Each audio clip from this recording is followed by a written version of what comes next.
joining this virtual Zoom interview.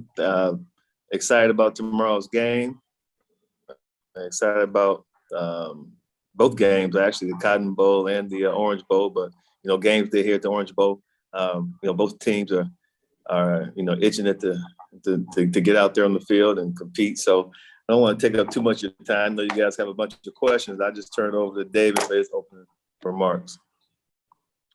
Yeah, I'm excited like this. Y'all fire away. All right, we'll start with the questions then. We'll go to Zach Klein first at WSB in Atlanta, followed by Jeff Schultz. Go ahead, Zach. First, I want to know the wager between you two, and then secondly, there's been no wager. Second question. Dave, we know Stetson is starting, but who should start at quarterback for Georgia and why? Stetson should start. I don't know if the players get as annoyed with this question as the media does, because I know we've been answering this question for a while. I guess a 20-3 touchdown ratio isn't good enough for the fans and for everybody out there, because that's what he had during the season. I know he struggled during Alabama. He threw for 340 or whatever it was, but had the couple turnovers. I think he gives them the best chance to win. So I think it's been pretty clear, his feet and what they bring to the offense. And I think he's been really good throughout the season. He's been great throughout the season. So I think it's clearly Stetson. Yes.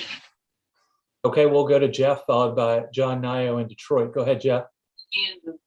Hey, David. I know you still live in Athens, and you were around in 2015 when Georgia was here before. Is it fair to say that there was a lot more excitement around that run than there is right now, that maybe some fans are a little bit, muted just because of, coming off the loss and everything? Well, I think Georgia fans, just like Atlanta sports fans, are kind of quick to say, "Hey, wait a minute, don't look the other way," and try to be more passive probably than aggressive. But I think there's a lot of excitement. I think obviously when you go undefeated throughout the season, you build a ton of mojo, and then when you get smacked in the mouth in the SEC championship game, that obviously takes a lot of luster off. And I think there was a lot of hope and a lot of people looking forward to the national championship, an undefeated season. And then when that happened, it was like, oh crap, wait a minute, like this isn't going to be as easy as you thought it was going to be. So I definitely think that there's a lot of excitement both times around. I think it was more surprise probably back in 2016 to be there than it is now. Okay, we'll go to John in Detroit, followed by Connor Riley at Dog Nation. Go ahead, John. Hey, for both of you, obviously the Big Ten hasn't had a lot of success in the playoff. The SEC has. So I guess I'm sort of wondering how much you think a game like this can either reinforce that narrative of SEC dominance or take some of the air out of it, especially given how rarely these two conferences play in the regular season ever. Go ahead, Des. I think that obviously if Michigan wins tomorrow, then you still got Alabama in the conversation, so you still got SEC teams. I don't really think that takes a lot out of that conversation, so to speak, because you still got. And to me, it's not really SEC domination. It's more Alabama domination, But that's just my perspective. So I can't tell you how other people who may think it's SEC domination will view it. But even if Michigan wins tomorrow, you still got Alabama over there hovering. And Alabama's a defending national champ. I know people really excited about Georgia because, they were undefeated until they played Alabama. But that's the point. They were undefeated until they played Alabama. So Alabama's still like that team. So I hope that answers your question.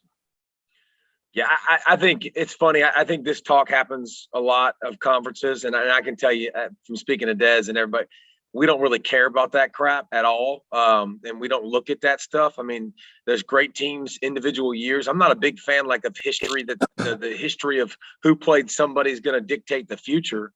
But obviously, there's been a lot of teams from the SEC that's been very successful. But it's kind of cool to me that you got Michigan unranked in this thing, Cincinnati, who hasn't been in the college football playoff in this, Georgia, who's only been in it once. So I think it was kind of cool that you got a bunch of new blood, a bunch of new flavor instead of the same teams I think we've had year in and year out. So I don't know that there's a lot of, I don't put Big Ten, SEC, all that stuff on the line in this game, but I think it's fun that we've had an infusion of new talent into the college football playoff. Okay, we'll go to Connor, followed by Chris Heidel. Just a reminder, if you have a question, please use the raised hand function. Go ahead, Connor. Hey, David. Hope you're doing well. How does this Georgia pass rush get after Michigan's offense, given it does have the Joe Moore Award-winning offensive line, and how little success the Georgia pass rush had against Bryce Young in Alabama? Yeah, I mean, I think that everybody realizes that this defensive front seven is one of the best we've ever seen. But against Alabama, especially in the first half, struggled to get Bryce Young on the ground. And I think that's the biggest thing when you look at this matchup and you look at projecting towards tomorrow.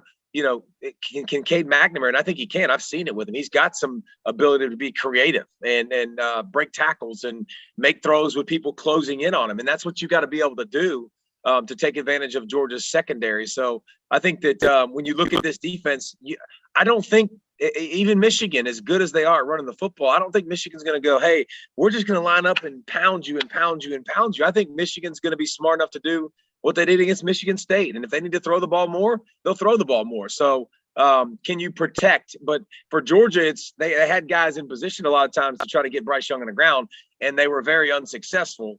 So when you get to Cade McNamara, can you get him on the ground?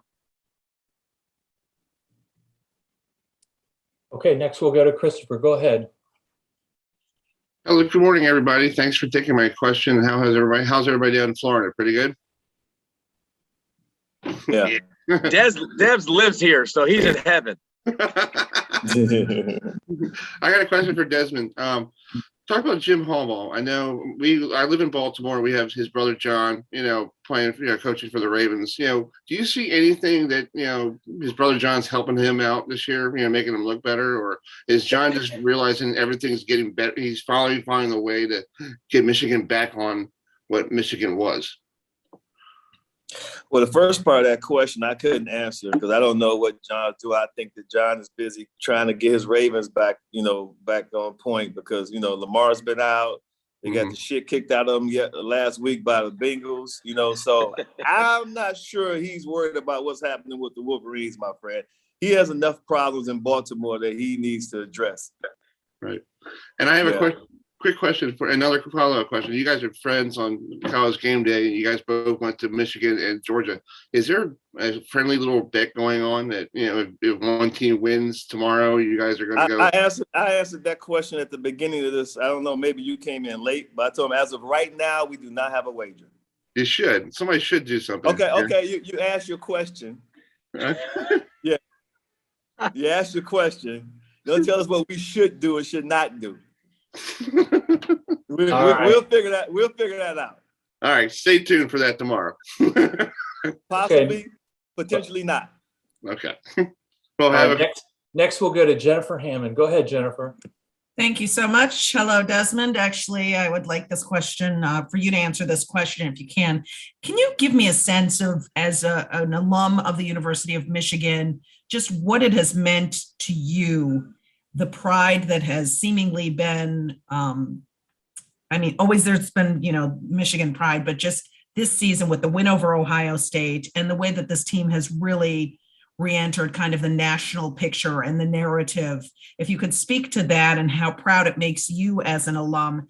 And at the same time, actually another question too, about just how good this Michigan team is and where you think it ranks kind of in the history of great Michigan teams. Well, I would take the last question first. And since this season isn't complete, I don't want to rank this team, because who knows? I mean, if they win tomorrow, they may win the whole thing. And so it's hard to rank them now when they're still playing. So I just don't think that's fair to this team. Obviously, they've done a tremendous job. The turnaround from a year ago to this year has been completely remarkable. We're talking about a team that was maybe picked to finish fourth in their division, was not even ranked before the season began. And here they are right now with an opportunity tomorrow night to play against one of the best teams, the consensus number one team in the country until a few weeks ago, the Georgia Bulldogs. And if they're able to somehow find a way to win that game, then they would find themselves in Indy once again, but this time playing for the national championship. So that's just a remarkable turnaround. The pride for me, it really comes in being happy for these kids, like my legacy is my legacy. So I don't, have any issues with what takes place on the field from a personal standpoint. But I always want these guys to be successful. You want guys to have successful careers. You want them to have happy experiences at your university, at your alma mater. And so for these guys to be able to hang in there, because it's been some rough times, some rough years for them. And, they've been just beaten to death in the media. And they've watched their head coach, Jim Harbaugh, just dragged over the coals. And for them to, some people transferred, but it's probably good some people got into the transfer portal and got the hell out of there. But for those that stayed and hung in there, it says those who stay will be champions. And for them to stay and hang in there and fight with Harbaugh, and now they see themselves at this point, I'm so happy for them that they're having this experience. I think they deserve it. I think the coaching staff, especially the new coaches who came in here under such, tough circumstances, really tough circumstances, those guys, chose to join the staff, but they did, and now they're being rewarded. So to me, I'm just happy to see that these guys are experiencing this level of success. And I'm very, very, very proud of the AD, Ward Manuel, for making the moves that he made. Because this time last year, everybody and their mama told Ward he needs to fire Jim Harbaugh. And had he listened to all the outside noise, he would have pulled the trigger. And at this day and age, when so many ADs are really quick to pull the trigger and get rid of their head coach, Ward Manuel did not do it. They went to the table, restructured the contract. They got rid of Don Brown. They brought in some new coaches. And, I have to give credit and kudos to the AD, Ward Manuel, for making the moves that he made to put the program where it's at today. So I'm just happy for Ward, as an AD, making a tough decision, but sticking by it. And happy for the coaching staff, those who joined, and then the players, man. You have to be happy for these players, for them to go through what they've been going through and to be at this place, and playing the game tomorrow. Thank you so much. Okay, we'll go to Chip Towers next, followed by Derek Futterman. Go ahead, Chip. Yeah, for David, I consider you somewhat of an expert on pass rush. And if you, I don't know, and I did come in late, so don't rip me if you've already asked. He really is. But I'm pretty fascinated with Michigan's two edge rushers and all that. I mean, just you've seen Georgia play a lot. You've seen those two guys play. Can Georgia handle this? And just can you kind of handicap them as edge rushers and edge players? We hear so much about Aiden Hutchinson, but Ajabo's pretty good too. I understand. Both first round draft picks, both just special and unique. When you look at Aiden Hutchinson, I mean, he's an animal. I mean, he's a big sucker too, by the way. This ain't no 6'2" defensive end. Like, he's every bit of 6'5", big, powerful, but's got a quick first step. Within their defense, what I like about Michigan's defense is they really allow them to, if they want to rush inside, so be it. Like, listen, I'll be the first to tell you, defensive ends, we don't get that a lot, okay? We have to stay outside contain. Those guys will come underneath and win. But Hutchinson, I think he'll be the number one pick in the draft type. He's that kind of good. And then Ajabo, I think, is a top 20 pick, just an elite first step. This kid's been playing football for 5 years. Like, he's not even scratching the surface of what he's going to be. 6'5", huge frame. I mean, super lightning quick, plays both of them play their tails off. That's what I love about them the most. They play hard. They're blurs across the screen. Like, they're chasing QBs. They're chasing the ball carrier wherever it goes. So if Georgia gets in predictable 3rd and long passing situations, they will not hold up against those guys. I mean, those guys are too good to put on an island and say, yeah, you know what, we're gonna McLennan, Sawyer, go ahead and hold up on the outside against these guys. I think they'll lose those matchups. That's why I think Georgia has to run the football, have balance, not get in those situations. But those two dudes, those two guys will be high draft picks. And the only other guy I think, on Georgia's side of the ball, it's a pass rusher D lineman that'll be a high pick like that is Jalen Carter. I think in next year's draft, when he's a junior and he's draft eligible, you'll be talking about him as a top 10 pick in the draft in the coming year. Thanks. Okay, we'll go to Derek, followed by Shane McGowan. Go ahead, Derek. Hey guys, thanks for doing this from Barrett Sports Media. Just a question or two about the broadcast itself. So how have media broadcasts of college football, how have they changed since you both started on the air? Go ahead, Des.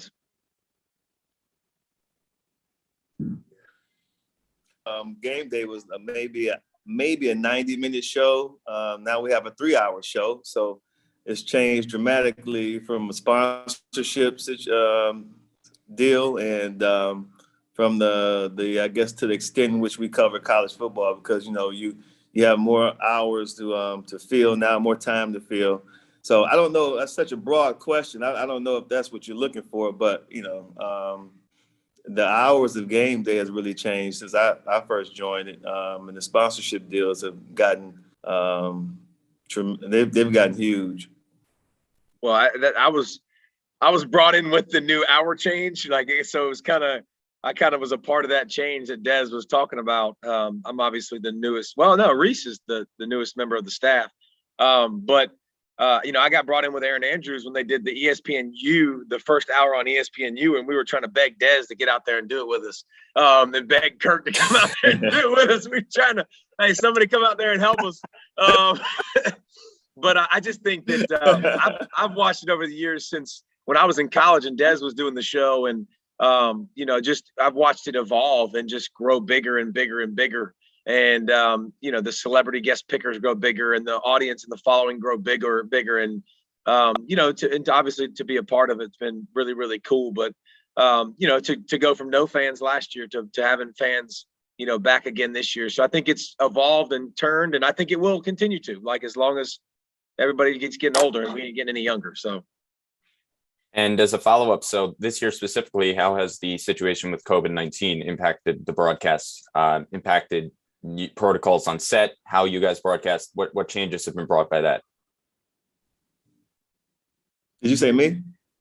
Either one of you. It's fine. Oh, no, because it broke up. How did the protocols on set change? Well, before COVID, we would have fans come up and take pictures after the show was over, and not only sponsor, we have sponsors too. We would have a tent that we would go sign autographs for our title sponsors and stuff like that. All that has pretty much been eliminated now because of COVID. So we don't have the fans who are coming up to the set now taking pictures or any of the sponsors. So that is really changed as far as some of the COVID protocols are concerned. Yeah, and no VIP backstage. Nobody's back there unless they're vaccinated. So a lot of that stuff has been changed. All right, thanks, guys. Thank you, Derek. All right, we'll move on. We'll go to Shane next, followed by Angelique. Go ahead, Shane. Hey, thank you, guys. First off, I just want to ask you guys real quick, what do you guys think about when it comes to this game, the discipline of both teams? I mean, they're going to be hyped, the adrenaline's flowing, everything like that. But do you see it being where one team may be a little undisciplined in some ways just because they're too anxious, and will they be able to get back on track? Being unbiased out of both of you guys, which team do you think might be that way? And if that's the case, can it hinder on what you're trying to accomplish out here by getting further in these games?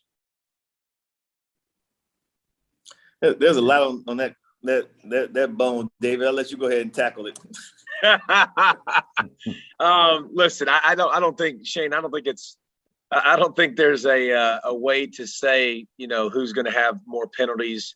Both these teams, I think, are incredibly disciplined. They're made of the same stuff, man. Like when Jim Harbaugh talks to his team, week one and in the offseason, he's building his team to beat Georgia.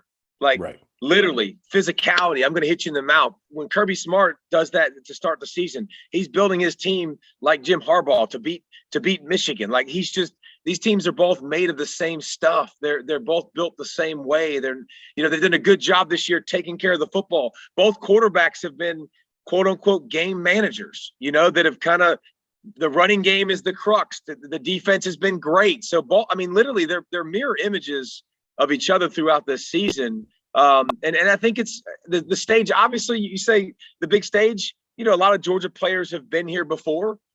They've seen this. They've played in big games, but Michigan's had big games against Ohio State where they beat them, and they've had big games in the Big Ten championship game where they came out and throttled Iowa. So I think that's one of those things where it's extremely hard to predict who's going to play a certain way, but both of them very, very, very similar type programs have built their teams the same way.